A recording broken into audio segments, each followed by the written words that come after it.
Hello friends, today is the day we are going to be making my master sourdough bread recipe.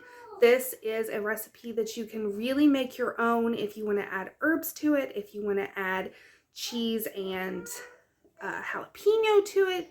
However you want to make it, you can base it off of this original recipe, which is just great. But 9 times out of 10, it's just a good old loaf of bread. I use this recipe with all-purpose flour. I've used it with the hard white wheat that I buy from Azure in the 50-pound bags that's already been processed. I've done it with whole wheat from the store. All of these work perfect with this recipe. It's just the fresh milled that's going to be different because it's just a much different consistency. If you want to know how I make my sourdough with fresh milled flour, just let me know down in the comments and I'll do a separate video just for that because it is different in terms of the ratio of water and flour. So let's get started. I have my scale zeroed out with my bowl on top and it is in grams. We have our delicious sourdough starter that is nice and active. It was way down here when I fed it, so it is all the way at the top and it is ready to be used. So the first thing we want is 370 grams of water.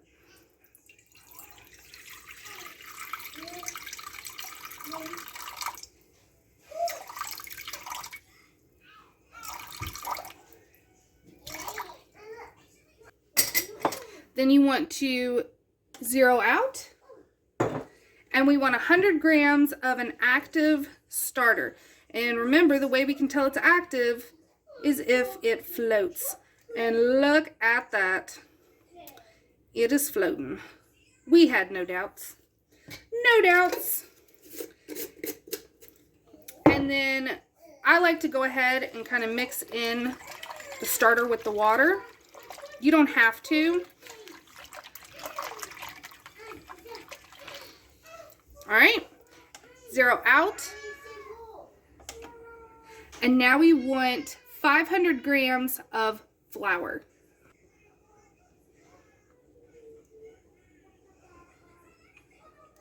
All right. Once you get to 500, you can go ahead and put your scale away because we do not need that anymore. And then get in there and mix everything together until there are no more dry spots. Okay. So this is all incorporated. It is a nice, sticky, shaggy dough that is perfectly fine. We're now going to let it do its hour rest before we add our salt. So just cover and let it rest on your counter for about an hour. Okay, so once your dough has rested for the hour, you can go ahead and add a couple teaspoons of salt. Okay, wet your hands, and we're going to wet our hands before we do any of the next 2 hours worth of stuff, and I'll tell you in a second. But you just wet your hands, and the first thing you want to do is just massage that salt into the dough. And mine has a couple peppercorns in it, which is why you see the black flakes. It's actually quite delicious. So I don't mind it at all. You feel like that salt is incorporated enough, and if for some reason you're having a hard time getting all the salt incorporated, you can add a teaspoon or so of water. It's not going to hurt your dough at all. So now this is going to rest covered for 30 minutes, and then we're going to start our stretch and folds. Okay, so let's start our first stretch and fold. We can see it's already kind of risen a little bit. Wet your hands, and then all we're going to be doing is taking up a corner. So act like it's quartered, okay? So, or if you want to do like north, south, east, west, whatever. You have 4 corners. You stretch up, and then you fold over.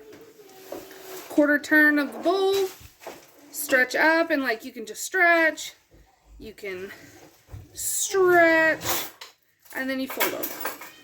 And you just do this.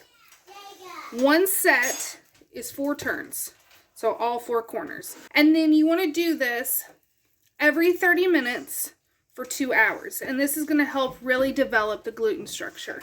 And then after the 2 hours is when we'll go on to our next step. 30 minutes, and we're going to do this for the next 2 hours.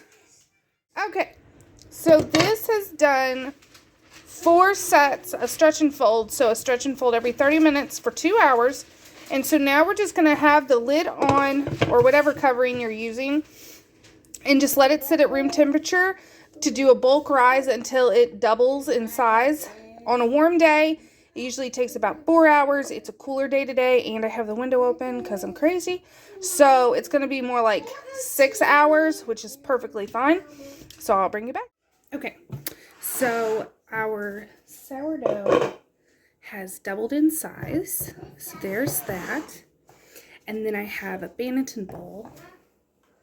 And we're just going to sprinkle it with some flour. I spread it all the way around. And then on a clean surface. And then I just flour my hands. Scooch it back a little. And very lightly flour the dough and around it, but hardly. And then I just take up one end, and we're being very gentle not to hurt any of the air bubbles that are in our dough.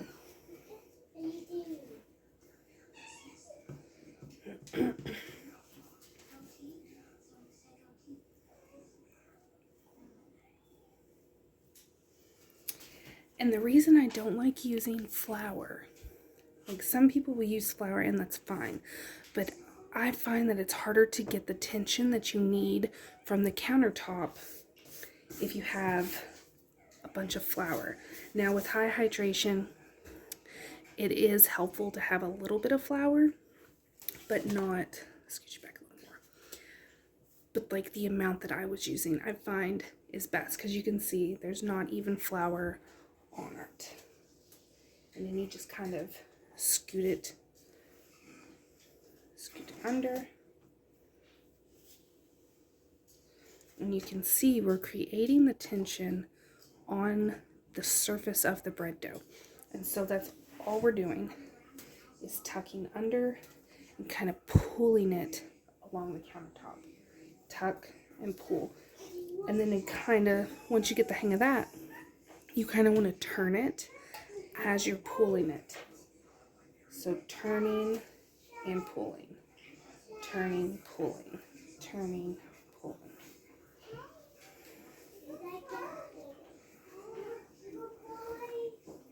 All this without any flour. And you can see how our surface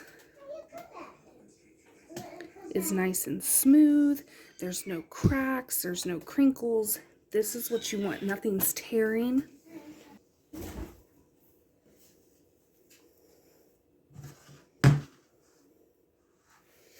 And then all I do is kind of stitch it.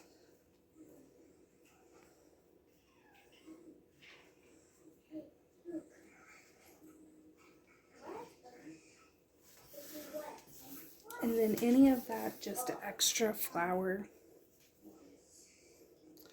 I just sprinkle right around. And now this is going to go in the fridge for a good 12 hours. At this point, it's really, like, sometimes I'll do it when I first wake up in the morning. Sometimes I'll do it midday. Sometimes I'll wait all the way until evening and then do it. All you're going to be doing is just a little extra fermentation. It's going to be a little extra sour, but it's going to be delicious regardless. So this is for the cold proofing in the fridge. Okay, it is the next day, and we're getting ready to bake off our sourdough. So the first thing that I do before even removing the bread dough from the fridge is preheat the oven to 450 degrees with my Dutch oven in it. That is my main way that I cook my sourdough, is in a Dutch oven. It's real easy because you utilize the lid, which traps in the moisture, and it really helps get a nice spring, a nice crust, all that good jazz on our sourdough bread. However, if you do not have a Dutch oven, or you do not want to use a Dutch oven, or you're making, say, baguettes or ciabatta or something to where it's a more free form. So what I like to do is fill a pan or something with water, put it in the oven, and let it all preheat together. When it starts heating up with the oven, and it's really just going to create a lot of steam, and it's going to be the perfect environment to bake off your bread. So if you don't have a Dutch oven, don't worry, just use this method and it's going to turn out great. So let's get our bread lane or sharp knife and get started on scoring this bread. Okay, so we have our dough that's been resting in the fridge, and you can see it did do a little bit of a rise, which is great. So now I just like to take parchment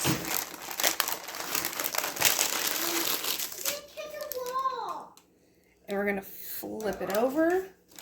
Beautiful. And then I just very lightly just kind of spread out that flour. And then all you want to do, you don't have to do anything fancy. You just want to make sure you do a nice big score somewhere on the side or on top. Today, I'm going to do, or try to anyway, a heart. I did this the other day and it turned out so pretty. But you can really get creative. If you're wanting to make designs, you don't have to do a really deep cut. But if you're wanting it to be the vent hole area, then you want it to be a big cut. All right. So we have our nice vent, but then also we have this. All right, now all we're gonna do is once the Dutch oven is finished preheating with our oven, we're gonna lift this up, put all of it inside the Dutch oven, put the lid on, and then we're gonna let it go for 30 minutes with the lid on, take the lid off, and let it go for another 15 to 20 minutes, depending on how brown it's starting to look on the outside. If you are doing it just on a baking sheet, then it's going to go for about 45 minutes, and just watch it to make sure nothing gets too burnt. So after the 30 minutes, lid off at that. So we're not done. Then see how nicely everything puffed up is what we want to see. And then it goes back in to cook uncovered for 15 to 20 minutes. Okay, so here is our loaf of bread. We've let it cool completely, which is part of the cooking process, is letting it cool. It did turn out a little wonky, but you can still clearly see the heart, which is awesome. We have a nice little spring on it. It turned out great in my opinion. And that is the beauty of sourdough, is even though it may not turn out perfect every single time, it is always a learning process, and it is always going to be delicious. Well, 9 times out of 10 it's going to be delicious. And then you want to use a sharp knife. My knife is not sharp, but you want to use a sharp knife to cut your bread.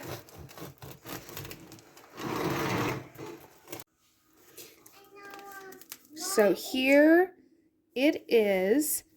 We have a nice, soft, but crusty crust.